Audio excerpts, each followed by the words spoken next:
চাঁদা সড়ক পরিবহনের চাঁদা যেটা বলা হয় সেভাবে আমি চাঁদা এই দেখছি না। সেটা হচ্ছে সেটা পরে করবে। সেটা হচ্ছে বাস মালিক সমিতি আছে, আবার শ্রমিক সমিতিগুলিও আছে, ফেডারেশন আছে। তারা তাদের কল্যাণে, এটা একটা অলিখিত বিধির মতো কোনো কোনো সময় তাদের কল্যাণেই তারা এটা ব্যয় করে, বিধায় কালেক্ট করে তাদের সম্মতিতে। চাঁদা আমি ওইটাকে বলতে চাই যে কেউ দিতে চায় না বা তাকে বাধ্য করা হচ্ছে, সেটা হলো চাঁদা। সড়ক পরিবহন মন্ত্রী রবিউল আলম আমাদের সামনে চাঁদাবাজির এক নতুন ব্যাখ্যা হাজির করেছেন। তার ভাষায়, সমঝোতার মাধ্যমে নেওয়া টাকা চাঁদা নয়, জোর করে নেওয়াটাই চাঁদা। এখন প্রশ্ন হলো, কোনটা সমঝোতা আর কোনটা জোরপূর্বক আদায়, সেটা বোঝার উপায় কি? বাংলাদেশে বাস্তবতা হচ্ছে প্রায় ৯৫ থেকে ৯৯% মানুষ বাধ্য হয়েই টাকা দেয়। পরিবহন খাত হোক, দোকানপাট হোক কিংবা অন্য কোনো ব্যবসা, চাঁদাবাজরা যখন আসে, ভুক্তভোগীরা জানে এদের পেছনে ক্ষমতাসীনদের ছায়া আছে। প্রতিবাদ করলে ফল হবে উল্টো। টাকা না দিলে কিছুক্ষণ পরই ভাঙচুর, হামলা, ক্ষয়ক্ষতি সবই হতে পারে। থানায় অভিযোগ করলে মামলা হয়তো নেয়, কিন্তু তারপরের অগ্রগতি থাকে শূন্যের কোঠায়। কারণ অভিযোগ আছে এই অবৈধ টাকার ভাগ বিভিন্ন স্তরেই পৌঁছে যায়। পরিবহন খাতের কথাই ধরা যাক। রাজধানীর কাউরান বাজার থেকে দেশের বিভিন্ন জেলায় পণ্যবাহী ট্রাক ছাড়ে। পথে পথে চাঁদা আদায়ের নামে একাধিকবার থামানো হয়।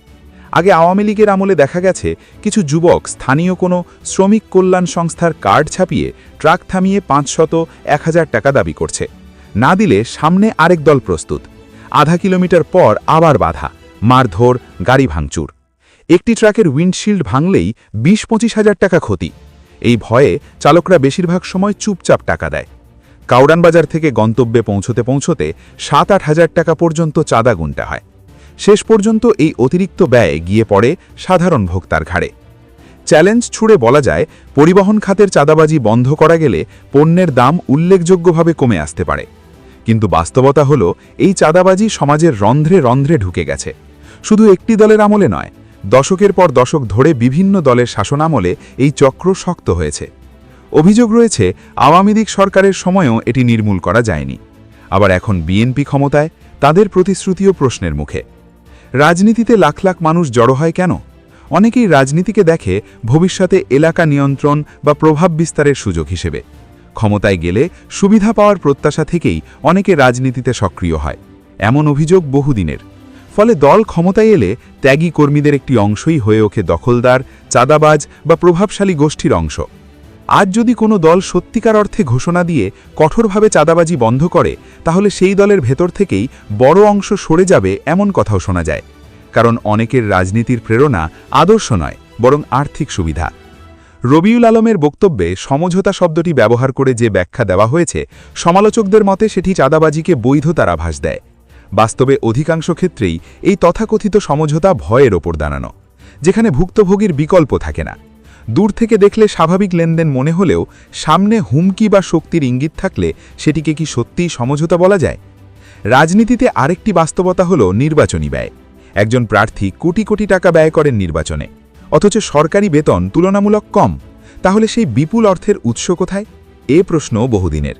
সমালোচকরা বলেন, ক্ষমতায় গিয়ে বিভিন্ন খাত থেকে অনৈতিক সুবিধা নেওয়ার সংস্কৃতি তৈরি হয়েছে এখান থেকেই। ড.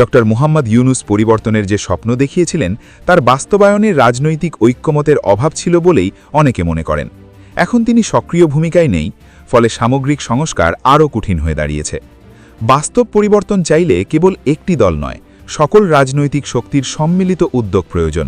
নইলে চাঁদাবাজি শুধু নাম পাল্টাবে, পদ্ধতি পাল্টাবে, কিন্তু পুরোপুরি বন্ধ হবে না। বাংলাদেশের রাজনীতিতে দীর্ঘদিন ধরে একটি চক্র দেখা গেছে। বিরোধী দলে থাকলে আন্দোলন, ত্যাগ, নির্যাতন, আর ক্ষমতায় এলে প্রভাব বিস্তার, দখল ও অর্থ আদায়ের অভিযোগ। এ সংস্কৃতি না বদলালে ব্যক্তি বদলালেও কাঠামো বদলাবে না। পরিবর্তন সম্ভব, কিন্তু সেটি হতে হবে প্রাতিষ্ঠানিক ও সর্বদলীয় উদ্যোগের মাধ্যমে। অন্যথায় সমঝোতা আর চাঁদা এই শব্দের বিতর্ক চলতেই থাকবে, বাস্তব বদলাবে না।